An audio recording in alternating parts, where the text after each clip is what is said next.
Mas isso, na questão do medicamento para emagrecimento, como é que vocês detectam? Porque você está falando pelos pedidos que A vem? prescrição. A prescrição. A prescrição do medicamento. Porque originalmente ele foi um medicamento para diabetes, né? Isso.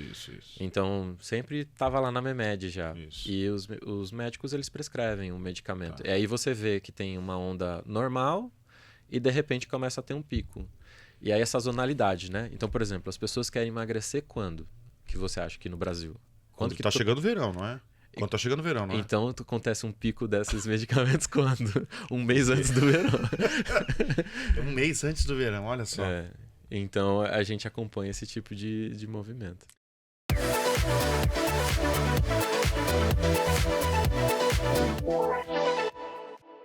Olá, está no ar o Fala Aí, o podcast que reúne as maiores lideranças de tecnologia das maiores companhias do Brasil. Nesta edição eu tenho o prazer de receber Gabriel Couto, o CTO da Memed. Muito obrigado pela presença. Eu que agradeço. Gabriel, você estava me falando que você é o profissional número 1 da Memed. Profissional número 1. Tá há quantos anos na empresa? Quase 11. Quase 11. O que mudou nesses 11 anos de trajetória, sobretudo na parte de tecnologia da companhia, em mais de uma década? Olha que boa pergunta, viu? Escala, né? Porque quando eu entrei na Memed, eram 2.500 médicos cadastrados. A gente fazia ali... Eu nem me lembro desse número, acho que eram 10 mil prescrições por mês. E agora são mais de 200 mil médicos cadastrados. 200 mil médicos cadastrados.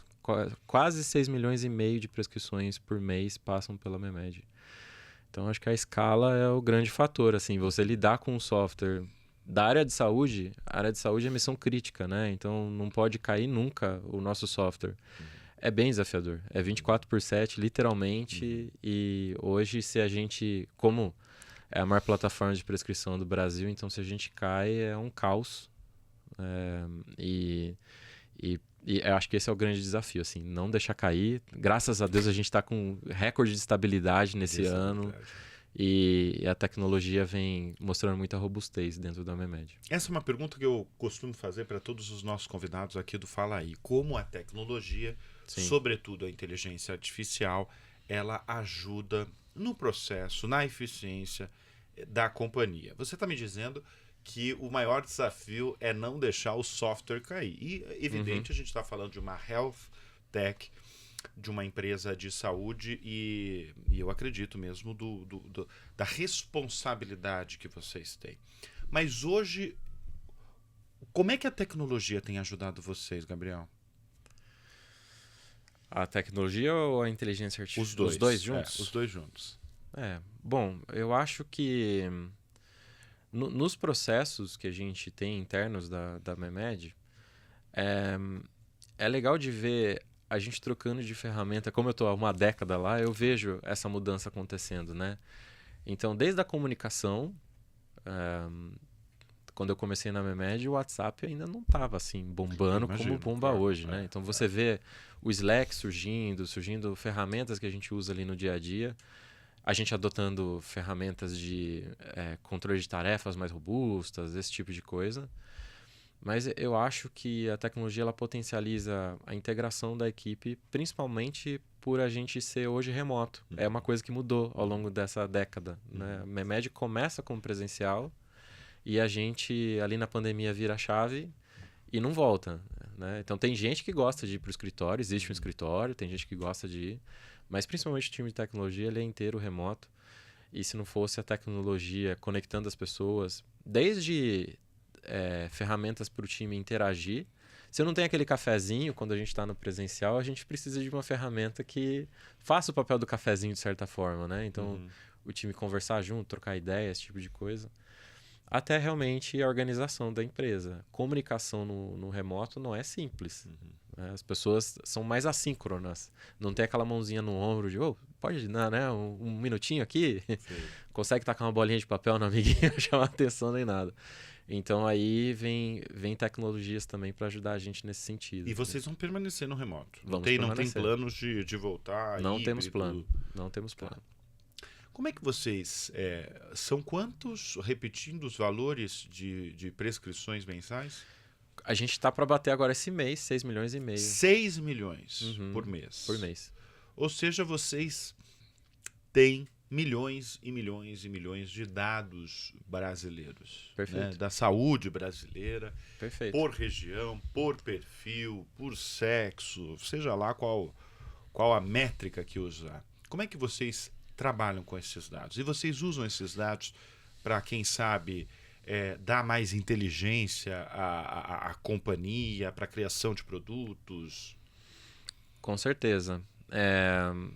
Falar um pouquinho da história da Memed, claro, porque aí a gente conecta com isso, eu acho que é muito legal. Memed surge em Avaré, uma cidade pequenininha. O médico fundador, né, são 4 fundadores, um deles é médico. Ele não recebia representante farmacêutico lá em Avaré para saber... É dermatologista, então imagina. Dermatologista tem lançamento de creme o tempo inteiro e não recebia gente para falar sobre isso. Ao mesmo tempo também... Ele entendeu que a letra dele não era bem compreendida. A dele de boa parte dos médicos. Pois né? Então, e aí ele começa a fazer prescrição no Word mesmo ali, mas ele sente falta de ferramentas que plugassem e auxiliassem na tomada de decisão, nesse tipo de coisa. Então, a gente já surge olhando para, como é que inteligência pode melhorar a consulta médica, melhorar o ato de prescrever. Ao longo desse tempo, a gente foi descobrindo o que fazer com esses dados. Então, quando o médico está ali na frente do paciente, o que a Memed quer? Mais tempo de olho no olho. Menos tempo com o sistema. Né? Para ter menos tempo com o sistema, quando o médico for começar a digitar o nome do medicamento, eu tenho que adivinhar o medicamento que ele quer. Isso é AI. Isso é AI. Isso é pura. AI pura. Então, como é que a gente traz um medicamento que é realmente aquele que o médico vai clicar e vai colocar para dentro da prescrição? Aí é o primeiro passo da Memed, né? Depois, quando a gente tem todas essas prescrições, a gente consegue ver, por exemplo, em 2019, foi quando eu estava fazendo um estudo com os dados internos e falei assim, que estranho, tem um pico aqui de medicamentos para via respiratória, que normalmente no Brasil a gente tem 2 picos de gripe. Né? O inverno brasileiro, claro, e o inverno do hemisfério norte, que é quando muita gente do hemisfério norte tem gripe, mas viaja para o verão brasileiro. Então eles trazem a gripe do hemisfério norte. E normalmente a cepa nova do vírus vem exatamente dessa viagem. Isso eu não sabia. Eu achava que era mais o inverno o brasileiro, exatamente, não. Que era o pico. Normalmente, tem esse movimento também. Tem. Por isso que você vê muita gente gripada em dezembro. Você fala, por quê? Né? Ar-condicionado? É verdade. E aí surgiu um pico fora do... Digamos assim, o pico que normalmente acontece no mês do verão brasileiro antecipou. E eu achei esquisito. Falei, o que está acontecendo? Eu olhei todos os outros anos e falei, consistentemente dá certo nos outros anos. Era já o Covid chegando no Brasil. Quer dizer, você adivinhou aqui no Brasil antes de todo mundo. Exatamente. Agora falando de Covid. Uhum. Você sacou isso quando? Em março de 2020? Não, março já estava São Paulo. Dezembro de 2019. Dezembro de 2019, na Memed, a gente começa a ir para tudo quanto é lado, tentando entender que está... Dezembro de 2019? Quer dizer, você soube muito antes. Muito e eu antes. até vou te falar, um relato pessoal mesmo. Em dezembro de 2019, Natal e Réveillon, eu estava na Europa e pouco ainda se falava disso. Sabia, Gabriel? Sabia. Eu lembro que no Réveillon, na parede na tela de televisão do hotel que eu estava, no elevador, a preocupação era o Trump, a relação do Trump com a China. Isso é verdade. 1º de janeiro de 2020. Ou seja, na Europa não se falava de Covid. É isso mesmo. Logo depois, 10 dias depois, começaram a vir imagens da China na televisão, com todo mundo sendo monitorado a temperatura nos transportes. Mas então você, em dezembro de 2019, detectou... um pico fora do padrão e a gente falou, ou é uma gripe que chegou antes, ou tem a ver com esse raio de Covid que estão falando, né? Mas no Brasil? No Brasil. Só que a gente não tinha exame no Brasil. Então, como que a gente detecta? Com medicamentos para via respiratória. Uma alta de prescrição desses medicamentos. Muito fora do padrão que a gente tinha visto nos outros anos. E, coincidentemente, meu pai, no Natal de 2019. De dezembro de 2019, passa muito mal e tem perda de paladar, todos os sintomas do Covid. Então, eu fiquei ali, assim, a gente não podia afirmar como companhia que o Covid tinha chego, porque não tinha exame para isso, nem nada. A gente não sabia nem com quem falar direito, né? A gente foi conversando com várias instituições, mas a gente teve total noção a partir dali. E aí, 2020 para frente, a gente acompanha o Covid e a gente vai aprendendo a refinar esse algoritmo de IA que detectava esses outliers que acontecem nas prescrições. E tem acontecido nos últimos... Se a gente pegar... Tem acontecido. Dengue. Vocês conseguem detectar antes. Totalmente. Dengue. E vocês têm contato direto com nesses casos, né, de picos, né? Porque vocês sabem antes. Sim. Sabem antes, talvez, muito provavelmente, até do que autoridades de saúde mesmo, né? Saúde pública. Exato. Como é que é? Vocês têm contato ou não necessariamente precisa ter contato? Não existe uma obrigação, claro, mas acho que tem uma questão da responsabilidade da companhia e a gente tem conversado com as instituições, as autoridades, né? E a gente leva relatórios, a gente fala sobre isso com ela. Estamos aprendendo até como que a gente vai publicar esse dado para tirar ruído, para tirar esse tanto de coisa que pode acontecer. Mas sim, a gente tem reportado, sim. Para ver o tamanho da responsabilidade de vocês e também o tamanho de conhecimento que vocês têm a partir dos dados, né? Exatamente. De clientes. Exatamente. Aí você vê mudança de comportamento, né? Recentemente a gente tem essa onda de medicamentos para emagrecimento. Isso.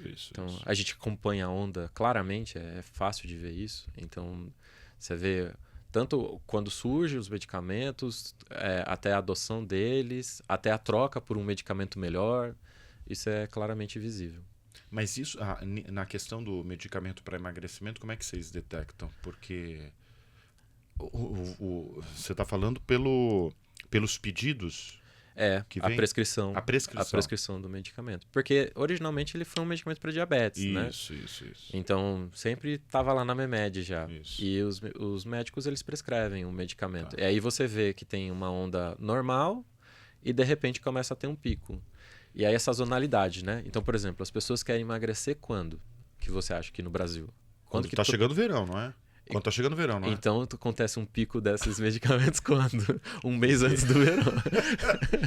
Um mês antes do verão, olha só. Então a gente acompanha esse tipo de movimento. Gabriel, se a gente ficar aqui, a gente vai ficar o dia inteiro falando que eu quero saber todas as tendências aí. Tá falando da caneta emagrecedora, né? Não jamais ia imaginar. Qual que é o modelo de negócio de vocês? Hoje, então, lembrando da história, o fundador tinha dificuldade de receber representante farmacêutico para falar sobre novidades, né? É uma dor da indústria farmacêutica hoje conseguir comunicar com o médico de um lançamento de um medicamento, né? Ou de um estudo novo que eles lançam, algo assim. Então, a MEMED, a gente faz isso de ser um canal de divulgação para a indústria farmacêutica, para que ela comunique o lançamento de um medicamento novo. A gente, ou um estudo científico novo da eficácia para uma doença que ela não sabia, né? Enfim. Aqui a gente deu o exemplo da caneta para diabetes, que depois virou para emagrecer. Isso. E a diferença é que a gente consegue entrar no Brasil profundo, né? Então, o representante farmacêutico ele tem uma abrangência, claro, mas ele não chega nos médicos que a gente consegue chegar. Então, a gente é muito complementar. A gente consegue ser essa via de comunicação de forma mais segmentada, porque você não vai falar sobre um medicamento de gripe para um nutrólogo muitas vezes. Você vai falar para um clínico geral, que vai ter mais eficácia. Ele está ali na frente falando sobre isso, né? Então, você tem, digamos que, anúncios específicos que é para reumatologista, que é para cardiologista. A gente consegue segmentar dessa forma. E aí, conseguir, claro, ajudar o paciente na ponta, né? Porque, às vezes, tem um lançamento ali que vai mudar, assim, corta no mínimo na metade o tratamento do paciente. Sim. E o médico acaba não sabendo. Bom, como a gente falou no início do programa, né, o Gabriel é funcionário número 1 da MIMED. Foi o caixazinho CLT. Exatamente, caixazinho número 1. E ao longo desses 11 anos, vários profissionais passaram pela companhia e você tem um time hoje de mais de 50 profissionais, né? Você lidera 50 profissionais. Mais de 50. Em tecnologia são 32, mas se a gente somar com dados... Tá bom.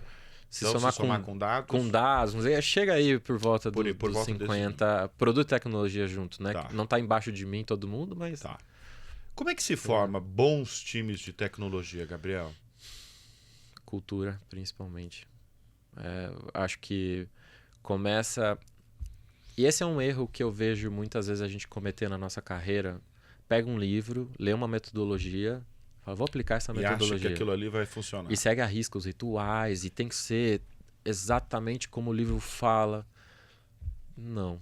Acho que começa com relacionamento, sabia? Olho no olho, conhecer o outro, ganhar confiança, espaço seguro para dar feedback um para o outro, falar de propósito, falar de motivação. Todo mundo tem um motivador. Por que eu tô na...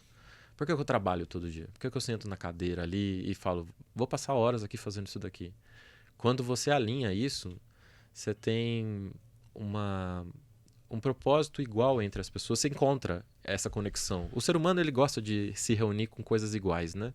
Então, quando você encontra essas coisas iguais, dá uma cola no time, aí a partir daí você traz metodologia, você traz processo, que aí é para não ter o caos da comunicação. Mas o mais importante de tudo, eu acho que é o relacionamento. Assim. Para mim, bons times de tecnologia começam... Parece que tecnologia, eu iria falar de ferramenta, desse tipo de coisa, né? Isso. Mas você tá Começa com o lado humano.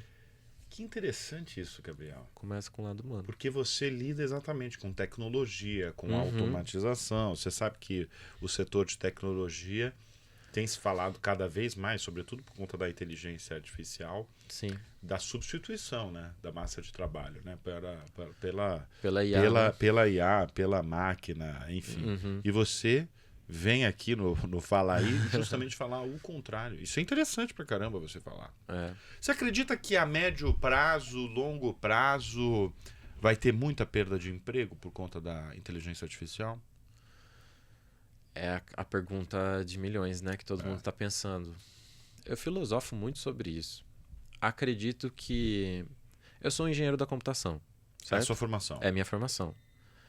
Eu acredito que o engenheiro da computação que eu me formei vai deixar de existir. A profissão vai ser redefinida. O que ela vai ser, como ela vai se chamar, se vai trocar de nome, inclusive, a gente ainda não sabe. A gente está vendo essa transformação, a gente está no meio dela. Então, não... Tem vários caminhos para se chegar, né, num fim ali de que vai ser esse engenheiro da computação do futuro. Eu acho que nesse meio do caminho, quem não se atualizar, quem não acompanhar, não é que o mercado ele vai deixar de existir. Muito difícil de uma profissão, né? Aquilo. Ainda tem vaga para datilógrafo. Mas, né, diante do tanto que tinha, tem 10 ali, né? Então eu acho que quem não se atualizar realmente vai ficar com um mercado muito menor e aí sim vai perder emprego, vai ter que procurar uma outra profissão, algo desse tipo. E como é que você se atualiza num mundo em que tem tanta novidade, sobretudo... Se a gente só focar na AI, já tem novidade assim a cada minuto. E novidades que envolvem mudanças, envolvem bilhões e bilhões de dólares. É até importante falar que se a gente perde a mão, a ansiedade toma a gente. Né? Opa, isso daqui foi um tema que a gente falou com outros convidados aqui. Sabe, a CTO da maior empresa de beleza do país esteve aqui em edições recentes, ela falou que uma função dela para um time de mais de 300 profissionais é manter a calma. Porque tem muita gente ficando ansiosa, de fato. com as mudanças trazidas pela inteligência artificial. Fica ansioso. Exato. E a hype, né? Porque a hype, para mim, é todo mundo falando que tem que adotar aquilo o quanto antes, só que ninguém testou para valer aquilo até o fim. Né? Em computação, o que mais acontece é assim, agora você pode fazer um software, um SaaS, em um dia.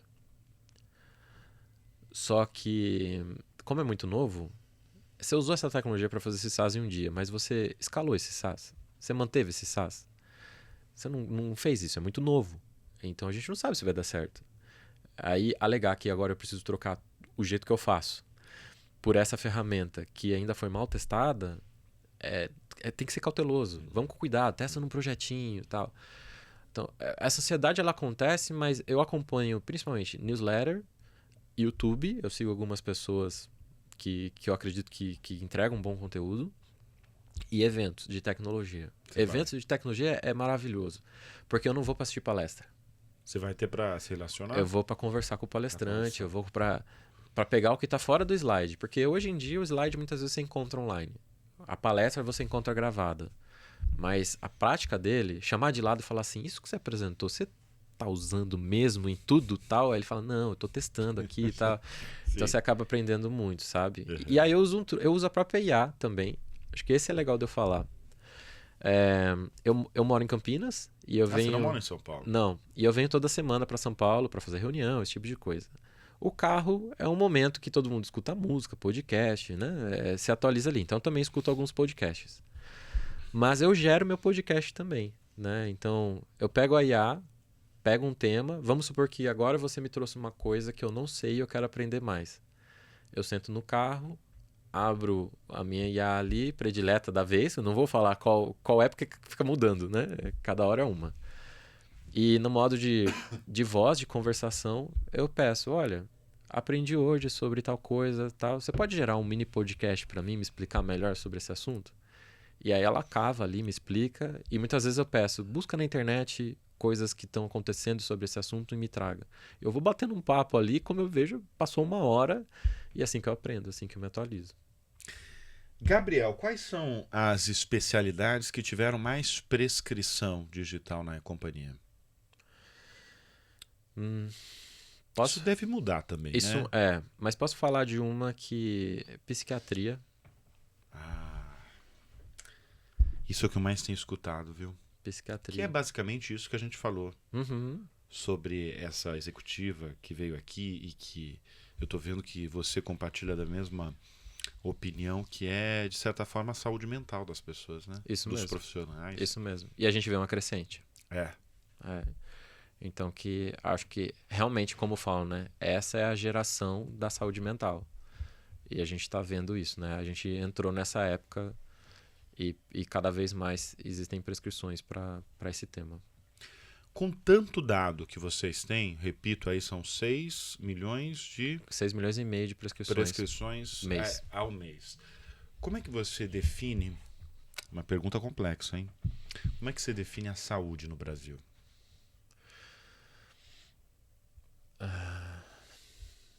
Eu acho que a saúde... Posso definir ela como heterogênea. Em que sentido? Existe muita vontade de ter a saúde integrada.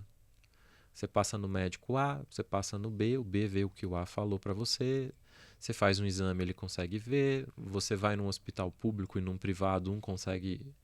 Enfim, você carrega os dados de saúde de forma unificada entre esses profissionais para que eles te atendam melhor. Todo mundo tem esse desejo. Não tem uma pessoa de health que eu não converso que vira e fala, cara, esse é o nosso sonho. É aí que a gente vai chegar. Mas são muitos sistemas, são muitas tecnologias. Tem hospital que tem computador antigo, tem hospital que tem computador novo, tem paciente que sabe mexer no celular, tem paciente que não tem celular. Então a gente tem um grande desafio que muitas vezes a gente escuta até falar de outros países. Porque tal país da Europa ou tal país da América Latina que seja, já é digital e tal. Mas você vai ver, a população são 15 milhões de habitantes. Agora, 200 e lá vai pedrada, como o Brasil, são raros os países que conseguem fazer isso num país ainda subdesenvolvido, né? Então, num país ainda que tem vários desafios. Então, eu te diria que eu acho que a saúde ela é heterogênea, ao mesmo tempo que existe um desejo muito forte, e isso é muito bonito no Brasil, de fazer uma saúde melhor. E eu acho que difícil de conversar com uma pessoa que não olhe e fale, tá bom, por exemplo, o sistema público de saúde do Brasil é incrível em N aspectos, mas precisa de melhoria. Todo mundo sempre tem dois pontos para falar. O sistema privado é incrível, mas precisa de melhoria. Então todo mundo acha legal o ponto que a gente tem da saúde, mas vê as melhorias e quer se unir para fazer essas melhorias acontecerem, sabe? E qual que é a sua missão como chefe, como líder de tecnologia na companhia? Eu acho que, principalmente, quando fala de tecnologia, a gente fala de inovação, né? Fazer inovação não é simplesmente usar a tecnologia mais nova, não tem a ver com isso. Fazer inovação é você resolver um problema de uma forma diferente e essa forma ser adotada pelas pessoas. Então, sendo ali o líder de tecnologia, é passar essa visão para quem trabalha na minha área de que a tecnologia é a ferramenta que vai ajudar a gente a construir isso, mas que no resultado final é a saúde melhor de uma população que a gente está, né, querendo como objetivo. E que muitas vezes algumas discussões que a gente traz na tecnologia tiram o nosso foco desse resultado final. Porque eu quero usar a hype que está agora, eu quero fazer isso. E é colocar um pouco o pé no chão. E não é assim, não, a gente só tem que usar coisa super, né, provada. Não, eu adoro inovação, eu sou o cara que fica falando disso, né, de coisa nova. Mas eu acho que é o pé no chão de que a tecnologia na saúde, o arroz com feijão, ainda não foi feito direito. Então antes da gente simples, você disse? Antes da gente falar do bife, básico. 14% das prescrições são digitais no Brasil. O resto é papel. Antes de eu falar de vamos usar a IA mais mirabolante do mundo, vamos acabar com o papel primeiro? Ou seja, o potencial da Memed é gigantesco. Né? É gigantesco. Dá para crescer muito mais. Muito mais. E a gente tem desafios de... a gente tem trabalhado com a Anvisa, por exemplo, as notificações de receita, que são aqueles papeizinhos amarelos e azuis dos medicamentos controlados, né, os tarja preta. Esse papelzinho aí, para matar um papelzinho desse, o desafio não é a tecnologia. O desafio é a execução. É pôr a tecnologia no ar, é fazer com que as vigilâncias se integrem, que as plataformas se integrem, que os médicos saibam usar, que os pacientes saibam receber, que a farmácia saiba dispensar. Quando a gente fez, inclusive, quando a Memed nasce, o botão de gerar prescrição na Memed chamava imprimir. Olha a diferença, né? Depois a gente muda ele para enviar. Começa a ir para o celular. Quando vem a pandemia e aí a gente consegue, junto ali com o governo, criar o padrão de prescrição eletrônica do Brasil, as farmácias não sabiam receber esse negócio. Você imagina um Google Meet. Um Google Meet a cada 30 minutos, entrando 100 farmacêuticos e a Memed treinando esses farmacêuticos. A gente fazendo esse papel de treinar e ensinar como é que vai dispensar. Hoje são mais ou menos 90 mil farmácias no Brasil, a gente está em 80 mil. Então é um papel de formiguinha, que é ensinar, olha, quando chegar o digital lá, é assim que você vai entregar. Porque no começo, quando o farmacêutico não sabia, não adiantava nada eu entregar para o paciente de forma digital. Ele chegava na ponta, não conseguia pegar o medicamento. Então você vê que é arroz com feijão ainda. Claro, né? Lógico. E ao longo desse tempo, o maior desafio foi lidar diariamente com... Você está falando de farmacêutico, mas assim, foi com médicos, sim, com os farmacêuticos ou com o paciente final? São desafios tão diferentes, mas se eu fosse elencar, eu acho que com os médicos... A mudança cultural, ela foi muito difícil, do papel para o digital, é isso? Tem um negócio até que a gente chama assim de efeito Mont Blanc, a gente apelidou dentro da Memed. O ato de prescrever, o papel timbrado, a caneta bonita, ele estava na nossa cultura, ainda está de certa forma, porque é isso que passa, a imagem para o paciente passa um pouco de confiança de quem é aquele médico. Eu entendo o médico. E aí não tem mais o papel, e eu vou até falar, sem ser o efeito Montblanc, na rede pública principalmente a gente vê isso acontecendo. O paciente ele leva meses até aquela consulta médica. O que é o troféu? É uma luta. O que é o troféu para ele? É o papel. É ele sair dali com o papel, com o tratamento dele. Se eu arranco esse troféu e vai para o celular, uma coisa digital, ele não tem esse... Perde a força, talvez? Exato. Essa sensação de vitória. Sim.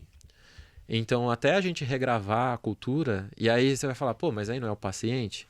Mas é o médico ali na ponta, explicando direitinho para o paciente que a vitória está ali na adesão ao tratamento, né? Sim. Não só no objeto em si. Então, acho que esse foi o maior desafio. Você falou que você é um entusiasta da inovação. Você falou isso, evidentemente, sem surpresas, né? Porque você é líder de tecnologia de uma companhia, né? Uma health tech, começou como uma startup. Para você, Gabriel, o que é inovação? Eu acho que é um pouco da definição que eu falei. Resolver um problema de forma diferente e que esse problema seja adotado pela maioria das pessoas. Eu gosto muito de pensar em cases que a gente já viu acontecer. O Gurgel criou o carro elétrico no Brasil. Ele era inovador. Mas ele falhou nessa inovação. E aqui eu não vou colocar a culpa de quem que é. Claro. Mas não foi adotado o carro elétrico no Brasil. A gente viu N ideias fantásticas passarem. Pega o óculos do Google. Agora voltou. Quanto tempo levou? Né? Então, não basta só criar tecnologia nova. Tem que fazer a adoção acontecer. Para mim, essa é a verdadeira inovação. É você... Quem se solidifica, quem se mantém na relevância? Quem consegue mudar um comportamento. Quem consegue realmente ter a não sua só trazer o novo, não só trazer o novo. É isso aí. E mudar o comportamento. É isso aí, perfeito. Belíssima definição. Gabriel, nós temos aqui para todos os nossos participantes aqui do Fala Aí uma lembrança oferecida pelo Fala Aí, né, que é um oferecimento da Semânticos, que é um troféu. É um troféu para vocês que são líderes de tecnologia. A definição aqui do troféu fala muito sobre essa ideia, né? Porque vocês dão voz à inteligência que transforma negócios e impacta bilhões de vidas. Presente para você. Muito obrigado pelo carinho. Incrível, vai ficar na minha prateleira em destaque lá. Que bom. Gabriel, obrigado mais uma vez pela presença aqui no Fala Aí. Obrigado, eu que agradeço. E obrigado pela sua companhia, pela sua confiança. A gente volta a qualquer instante e momento com mais uma edição do Fala Aí.